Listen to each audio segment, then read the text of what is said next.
First message came while I was rinsing a coffee mug. My coworker had written something about the meeting invite from HR and one manager message that suddenly sounded rehearsed, and I honestly thought I had missed a joke. I read it twice, put my phone down, then picked it back up because the wording was just weird enough to stay in my head. By lunch, people in the HR meeting and office back channels had turned it into this little funny thing I was supposed to be relaxed about. I laughed once because everyone else laughed. Then I went back to my apartment and felt annoyed with myself for laughing. I tried normal explanations first. Maybe my coworker was awkward. Maybe I had connected two things that did not belong together. Maybe I was tired and being touchy. I wanted the harmless version to be true because it meant I did not have to start a building argument over something that sounded stupid out loud. The problem was the meeting invite from HR and one manager message that suddenly sounded rehearsed. Every time I tried to explain it away, that detail sat there like a thumbtack on the floor. Small, but somehow always exactly where I wanted to step. By the end of that week, I was not asking whether I was annoyed for no reason. I was asking why the ordinary explanation needed me to skip so many details. It was not one huge thing at first. One day there was a timing issue. Another day there was a comment that sounded a little too prepared. Then there was a silence in the group chat, right where a normal answer should have been. My first mistake was trying to figure out everyone's motives. Did my coworker mean it? Would people understand if I said something? Was I becoming that person who turns every irritation into a case file? I hated all of those questions, so I went smaller. So I started writing down what actually happened. Not to build a courtroom, and not because I wanted a dramatic ending. I wrote it down because memory gets slippery when other people are confident. The concrete details were the HR complaint, every manager message I could compare, the timeline, and the signed statements, and I kept them separate from what I merely felt. Plain things. Things that did not need me to sound wounded in order to matter. What annoyed me was how ordinary the notes looked. If someone had found them, they would not have seen a scandal. They would have seen a list of little mismatches, which somehow made me feel more ridiculous. But that was why I kept them. Real life did not hand me one perfect clue. It gave me a bunch of boring ones and made me decide whether I was going to keep ignoring them. Then one exchange made the old explanation harder to keep.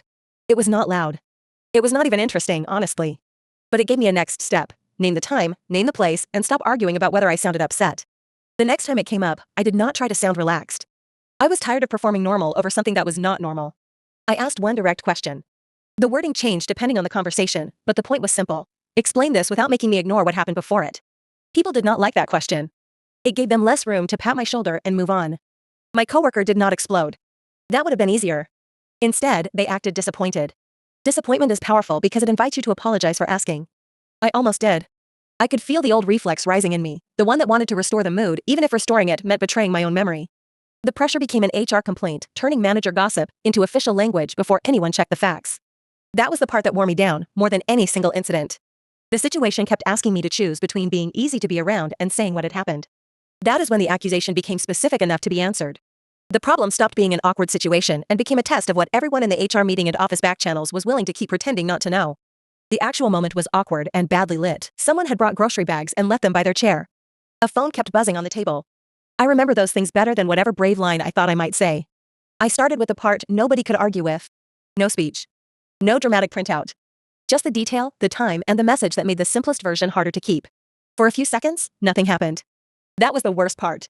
I looked at my coworker, then at the table, then at a water ring someone had left on the wood. Nobody wanted to be first to say anything. Then people started checking the order of things instead of checking my face. Not completely. Real life is stingy like that. But enough changed that the old explanation had to drag too much behind it. I left the HR meeting knowing the next few days would be messier than the conversation itself. I had imagined feeling final about it. Mostly I felt hungry and shaky and irritated that I had forgotten my keys on the table. The next week was weird. Some people acted like they had always known something was off. A few avoided me in the lobby. One person called it a misunderstanding, which made me want to put my head through the mailboxes. I changed in small practical ways after that.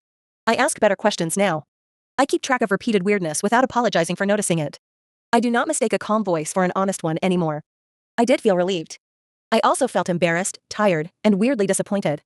Getting my version back did not make me feel powerful. It mostly made me realize how long I had been trying to be pleasant about something that was costing me sleep. Still, I am glad I did not keep shrinking the truth until it fit inside other people's patience. That is what I had been doing. I had been making it smaller so nobody had to rearrange themselves around it. The problem with doing that for too long is that eventually you become the smallest thing in your own life. Life afterward looked annoyingly normal. Groceries, messages, laundry, the same elevator noise. Some evenings I still wondered if I had made too much of it. Then I would remember the one detail that started all of it, and I would stop arguing with myself. The next morning, I woke up before my alarm and checked my phone before I even sat up. Nothing new had happened. That should have felt good, but it annoyed me because my whole body was already braced for another message about the meeting invite from HR, and one manager message that suddenly sounded rehearsed. I put the phone face down, made coffee, and still picked it back up 2 minutes later. I answered one normal message in the HR meeting and office back channels and deleted 3 extra sentences before I sent it. The first draft sounded defensive. The second sounded like I was trying too hard to be charming. The one I sent was boring on purpose. It had the time, the detail, and one question. I hated how much effort it took to sound simple. My coworker replied with a little joke first. That was the move that kept working on everyone else. Make the strange part funny enough, and people stop asking about the part that is actually bothering you. I almost let it work on me too. I typed ha, erased it, and left the question there. One person messaged me privately after that and said they had noticed the same weirdness. They did not want to say it in the main chat. I understood, but I was irritated anyway. Private agreement is comforting for about 5 minutes. Then you realize you are still the only one willing to be awkward where everyone can see it. I started keeping the notes in the least dramatic place possible, the back of an old notebook I used for grocery lists. Milk, trash bags, laundry detergent, then 3 lines about the meeting invite from HR and one manager message that suddenly sounded rehearsed. It looked ridiculous on the page. That helped weirdly.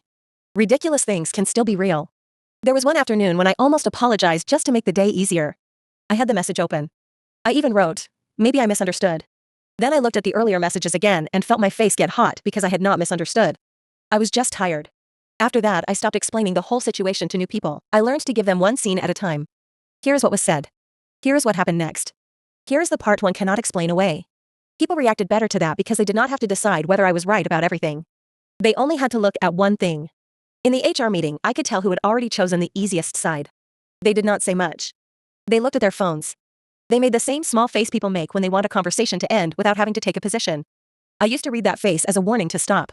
This time I kept going. I was not calm the whole time. My voice caught once. I lost my place once. I said the wrong date and corrected myself. That correction mattered to me because it was the kind of tiny mistake people sometimes use to dismiss the entire point. So I fixed it out loud and kept talking. My coworker tried to pull the conversation toward my reaction again. They asked why I was making this so intense. They asked why I could not just let it go. I said I would love to let it go, but I needed a normal answer first. Nobody seemed to enjoy that sentence. What bothered me later was not just what happened. It was how many people waited to see whether I could carry the whole thing by myself. Once the answer became obvious, a few of them found their voices. Before that, they let me be the uncomfortable one. I went home after one of those conversations and burned a frozen pizza because I kept checking my phone. That is the kind of detail that stays with me. Not some grand moment. Just me standing in the kitchen with a blackened edge of cheese, furious at myself for letting the HR meeting and office back channels follow me home. A few days later, I ran into my coworker in passing and they acted almost normal. That was harder than open hostility. Open hostility would have made me feel sane. Normal forced me to wonder whether I was the only person still carrying the previous week around like a hot pan. A few weeks later, I found a note I had written during the worst part of it. It was only 3 lines. I had written the meeting invite from HR and one manager message that suddenly sounded rehearsed at the top, then underlined it so hard the pen almost tore the paper. Under that, I had written, "Stop making this easier for everyone else than it is for you." I kept that note in my wallet for a while. Not because it was wise or dramatic, but because I needed confirmation that I had seen the shape of it before anyone else would admit it was there. When people are confident around you, your own memory starts to feel rude. That little note reminded me that my memory had not been rude. It had been early. I wish I had a cleaner ending, but I do not. Some people moved on too easily. Some people learned the wrong amount. Some people still act like the whole thing was one awkward misunderstanding. I let them. I know the difference between a misunderstanding and a pattern that kept asking me to disappear. For more Reddit-style drama stories, subscribe to Voice It. If you want another one now, choose a story on screen.